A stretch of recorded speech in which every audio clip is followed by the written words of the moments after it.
Welcome to What's the Deal Wednesday. I'm Stephanie Wilson, the Argyle Insider, and today I'm answering the question, what's the deal with Argyle Eagle Booster Club broadcasting?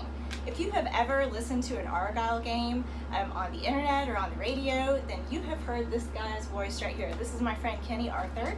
Welcome, Kenny. Thank you. Thanks for having me. Yes, so we are at the brand new press box at the high school stadium. So what do you think about the new digs? It's nice. It's really nice. And as you can tell, the best part probably is that we have really nice air conditioning. We had air conditioning in the old one, but it wasn't near as powerful as this one, so it could get really hot. And the old one was also really infested with wasps. Oh gosh. Yeah, so you'd have to come in and fight those off for about 20-30 minutes before you were able to start broadcasting or whatever. So this one, it's awesome to have some new digs. Yes. Now, how long has it been around? How long have you been doing the broadcasting for the games? The broadcasting, it was started by Andy Smith, so I got to give credit where it's due. Andy's the one that you hear if you come to the game. You hear Andy doing the PA out over the stadium. And then Andy will do some road games with us on ABN now. Used to be ABN, but now it's AEBC Broadcasting. You've already found out it's kind of a mouthful, so we're trying to figure out how to get that out. But Andy started it. He and Toby Slau, pastor over at Cross Rivers Church, started broadcasting Argyle games in 2007. Okay. And then a couple of years later, Steve Sheridan joined in with Andy and a couple other guys, and they turned it into Argyle Broadcasting Network, where it wasn't on, it was kind of our own deal, our own internet, where it wasn't through another company. And so it's been going on for, gosh, this is the 11th season, I guess, that we've been broadcasting Argyle football. Now, how long have you been doing it? I came along in 2013 was my first season.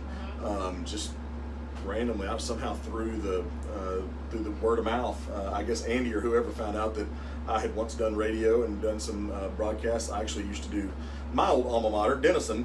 Okay. I did their games on radio way back when, and I just got an email out of the blue one day from Andy saying, hey, we could use some help. Yeah. And so I've been here, been doing it ever since. Okay, well, I know it takes a lot of work to make this happen. So walk us through a typical pre-game responsibilities. What does that look like? Well, so the hardest part probably, I wouldn't say hardest, but the tedious, I guess the most tedious is just especially in football, is just trying to get a hold of other teams' coaches and whatnot, because you need to get some stats in their roster and some information from them. So that gets difficult. Some of the coaches aren't real, I guess, real easy to get a hold of, if you will. And even if they are, they don't want to give a lot of information. Yes. And they don't want to give a ton of information.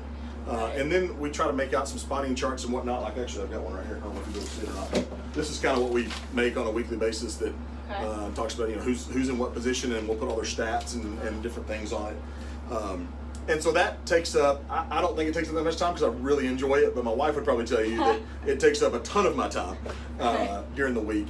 But it's fun, it's what I enjoy doing, and so it doesn't seem that I probably do more than I need to. Like half the stuff that I put on paper I never even look at during the game. But you're prepared. But I'm prepared, yes. But again, to give more credit, it's some of this stuff back here is probably the hard, yes, pregame. Yeah. This is probably the tougher stuff, getting the on-the-field mic set up and those things. And credit to Blake Jones, who joined the crew about 4 years ago now. Blake works for Cumulus Radio, The Ticket, and The Wolf, and those guys, and he came in to help us. And he gets all this set up and just makes it. If you go back 5 or 6 years ago and listen, you'll hear a lot of cutting in and out, and we're off the air and this and that. Blake's got us now sounding almost like a professional broadcast, and we need all the help we can get. So. Oh, come on. So I want to know, what's your most memorable call in all of your years that sticks out? So believe it or not, and I know we haven't talked a whole lot about this, but football is what we've always done, and we do every game. Yeah. But then basketball and baseball and a few other sports, volleyball, softball, once they get in the playoffs, we'll start to do some of those. I love calling the baseball games. That's my love.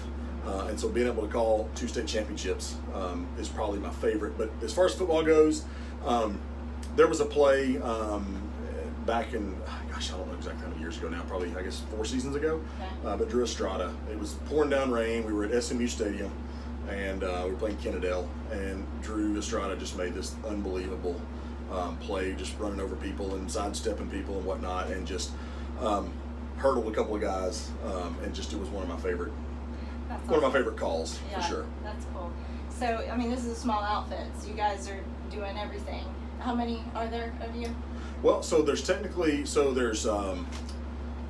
so Mitch Cullen helps me here at home games. He'll do the color commentary, and then, like I said, Andy does color commentary on the road games.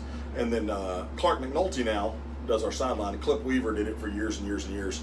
But Clark McNulty's doing that now, and then Blake does our producing. So there's 4 or 5 guys, and if anybody's interested, we're always looking for some folks to maybe help out because just having kids and whatnot, we get busy. Yeah. And what? You have a life? And you're right, exactly. And a Shout out business. to Susie. But 14, 15, Poor 16 girls. weeks of this, it can get a little time consuming. So every once in a while we might want to break and be able to throw somebody else in the mix. Right.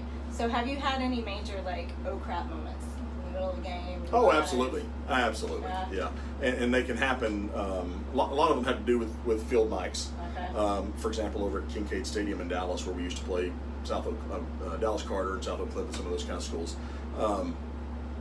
For some reason, there's a truck stop nearby that has some sort of tower or something, and it's really hard to get an on-field mic. The feed, for some reason, doesn't work. And so we'll just be like, let's go down to the field, and there's nobody. But I think, again, this is not my deal here, all the producing. And so when we do baseball and basketball, sometimes you don't need 3 or 4 guys, and there may not be room.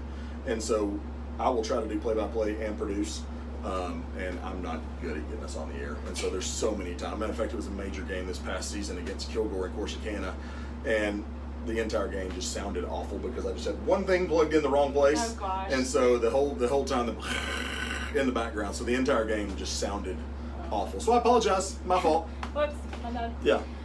Okay, so everybody knows one of the big perks of being in the press box is the food spread. So tell us who has the best food spread that you look forward to going to. Well, naturally, here first. Oh, yeah. Because we'll get to that in a minute. Okay, well then, then I'll choose that one. But there's a lot of stadiums that do it really well. But I would say, and of course, once we get to believe it or not, when you get to playing in the playoffs with the college stadiums and like AT&T Stadium, they have hardly anything out. You're kidding? No, very little at all. Man. Maybe some popcorn, and that's really about it. My favorite though is Paris.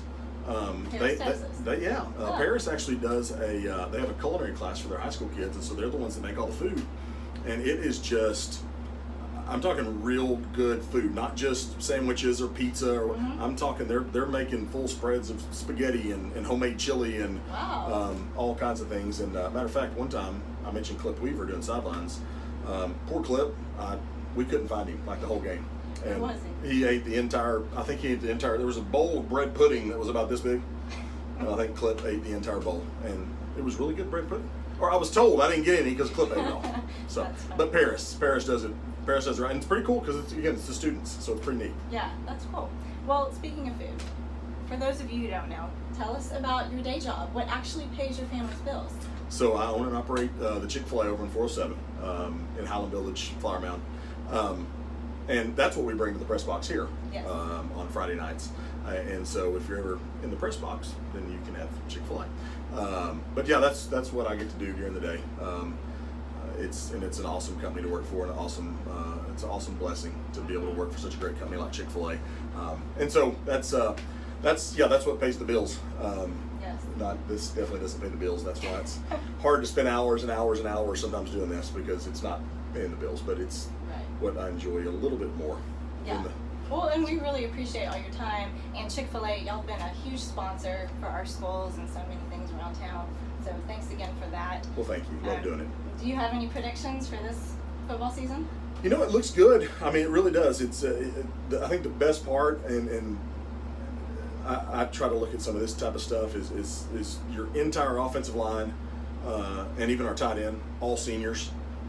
So they're all experienced. And it's those kind of guys, those interior linemen, the ones that you really try to focus on. We've got I say a young quarterback, he's a junior, but it's his first time to be a quarterback on varsity level, and so he needs a solid offensive line. All the running backs are fairly new, so they need a strong offensive line. So that's kind of the deal. I think we've got enough skill players at running back, quarterback, receivers that they're going to be good there. It's but that offensive line, it should be, as long as they continue to work together. There's no reason we shouldn't be playing for 16 weeks. Nice. That's what we all hope. Fingers crossed. So, well, thanks so much for doing this. Really appreciate it. And if you guys have questions about the Argyle area or about local real estate, please don't hesitate to give me a shout. I'd love to help be a resource for you. That is your What's the Deal Wednesday. I'll see you next week.